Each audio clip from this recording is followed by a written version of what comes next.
Hey everybody, AC here, and welcome back to another episode of Gaming Month. This time we are talking about my fifth favorite video game of all time, The Legend of Korra. The Legend of Korra video game, which was released for the PS3, which was released for the PS3 originally, PS3, um, PS3. I think it was also released on the Wii and the Xbox 360, and it was later. It was also released on the PS4, um, and I think it became available for the Xbox One, um, and It can be accessed and played on the PS. It can be accessed and played on the PS5. Because it was available on the PS4. So you're playing the PS4 version on the PS5. Um, but it will not be available on the PS6. You will not be able to play. You will not be able to play on the PS6, unfortunately. Um, but yeah, the game is incredibly fun. It is by far the best Avatar game we have ever gotten, which is not saying much, considering how we had uh, prior to this we had three Avatar: The Last Airbender games.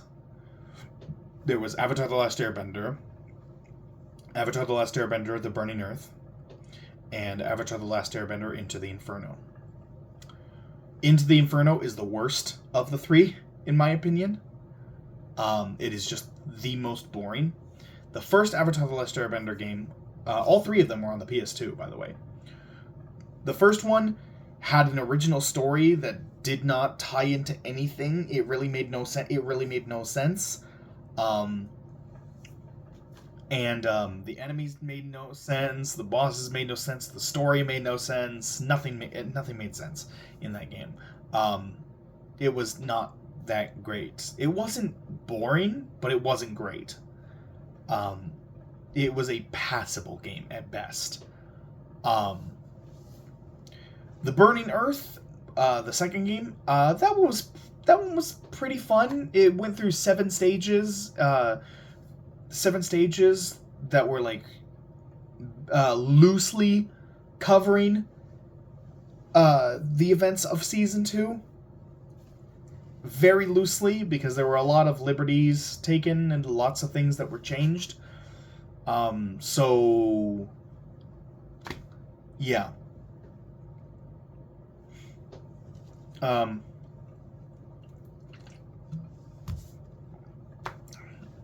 so none of them were that great. And then this came out, and it actually does take place in the show of The Legend of Korra. It takes place in between seasons 2 and 3. There is a 1 month gap between seasons 2 and 3. This takes place 2 weeks into that gap. And this was created. The story and the story and everything was created by the creators of the show, and they themselves went on record saying that this game is canon to The Legend of Korra. It's canon to The Legend of Korra. And it is if any of you have played games like Devil May Cry, for example, you're gonna be familiar with this. Like you have like a certain set number of different enemy types. You have certain enemy types that you gotta fight over. They basically are fighting over and over. You're fighting groups of them and hordes of them, and you are slowly re-unlocking your bending abilities after they've been sealed away by this mysterious old man.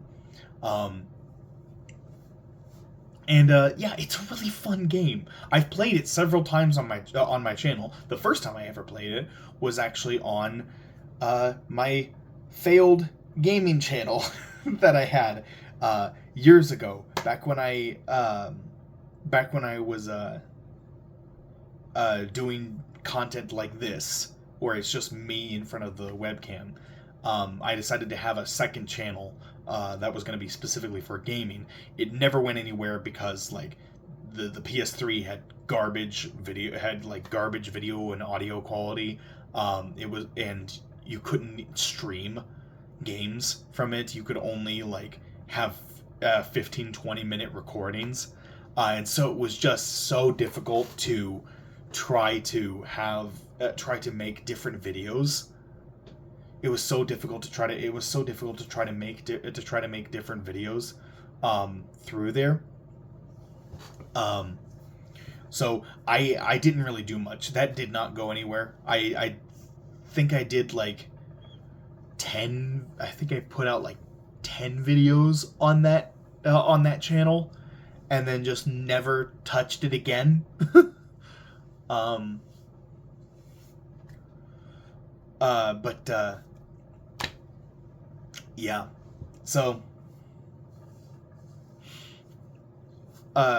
so eventually I wound up doing streaming here on my main channel. Once I had once I had my PS4 and my home situation was a lot better.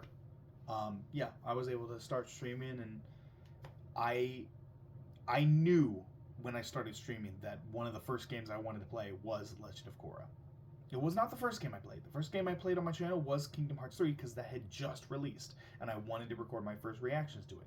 And then the original Slime Rancher because I wanted to test the water, see if streaming would be something I'd be interested in doing. And then I believe once I discovered that like it was something I wanted to do, I'm pretty sure the very next game I played was Legend of Korra. I'm pretty sure that was the very next game I played. So yeah, it was one of the first games I played on my channel. Like I decided, once I had decided that I wanted to do streaming, this was the first game that I chose to stream. And yeah, I love it so much. Yeah, the enemies do tend to repeat. It's the same like dozen enemies. And the game keeps throwing the same dozen enemies at you. But the game is very short, so it's not that big of a deal. It's only 8 stages. The game is only 8 stages long, and you can beat the whole game in like 4 hours. And once you're done, the replay value comes from the different upgrades that you can buy in the shop. It comes from that, and being able to use all of the elements from the get-go. Instead of having them sealed. Like, that's where the replay value comes in. And so you're able to go through the game in casual mode, normal mode, hard mode. You're rewarded with everything you accomplish. Everything you accomplish, you get rewarded, whether it be a trophy, or an item getting unlocked in the shop, or a new outfit cosmetic for Korra. You're always being rewarded.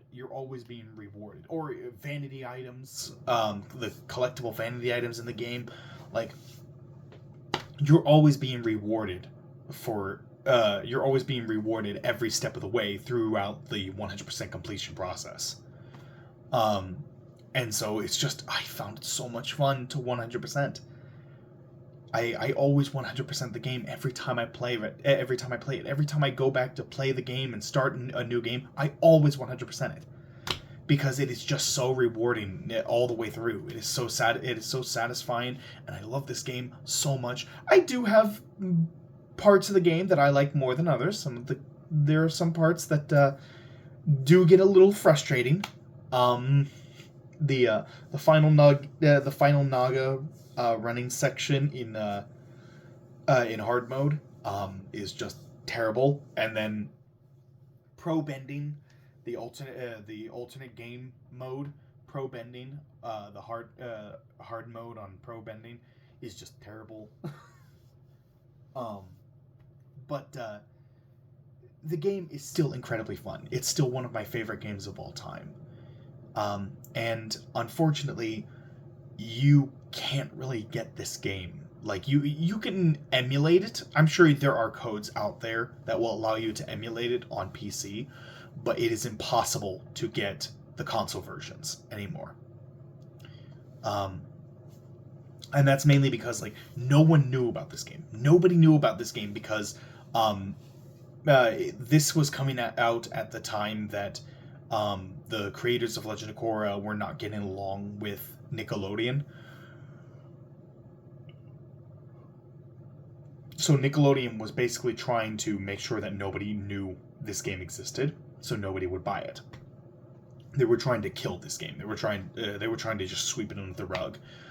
Dedicated fans still understood the game was coming, and when it came out, there were dedicated fans that went out and bought it, but it wasn't enough to get Nickelodeon to advertise the game. Unfortunately, I think it got like one trailer on TV, and that was it. And so like it was you mostly had to most fans had to rely on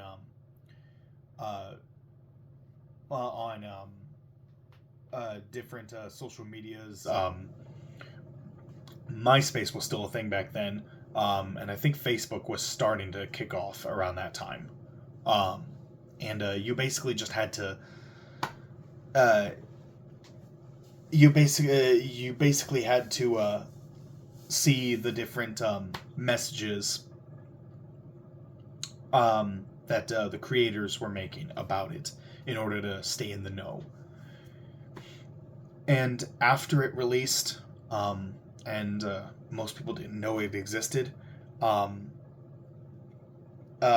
couple years later, at the end of 2017, the license for it expired, and Nickelodeon did not renew the license for the game, and the game was pulled off of all online stores. And what sucks about that is that there were no physical copies of the game. No physical copies of the game were ever made. It was all digital. It was all digital. You could not buy a copy of the game. You had to go back then to get it on the on the PS3 and PS4. You had to go buy a card you had to go buy a card at your general store, and that card, once you opened it, it would have a code that you could put into your console in order to get the game.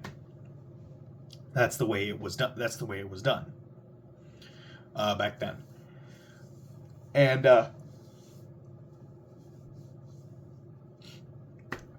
the end of 2017, you couldn't get those codes, and it was taken off of all online stores, so you could not get it anymore. There is no legal way to get it anymore. You could probably find emulators for it to allow you to play it on PC, but that's the only way you're going to be able to play the game at this point. I am one of the few people who owns a legitimate copy of the game. Unfortunately, I've heard of a lot of people who owned copies that have that basically like got rid of it. They completely deleted it, and got rid of it completely, and they can't get it back. They weren't able to get it back once it got taken off of online stores. So it's just gone forever. So I don't know how many people out there in the world still actually own their own copy of the game that they actually bought. I don't know how many people still actually own their own copy of the console version, but yeah, I'm one of the few.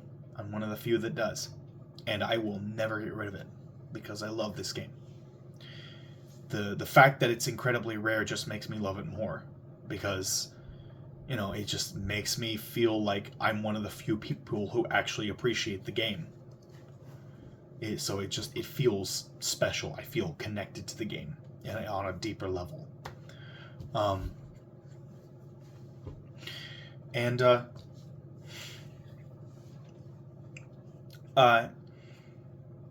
that's honestly, that's kind of the reason why I wound up doing my.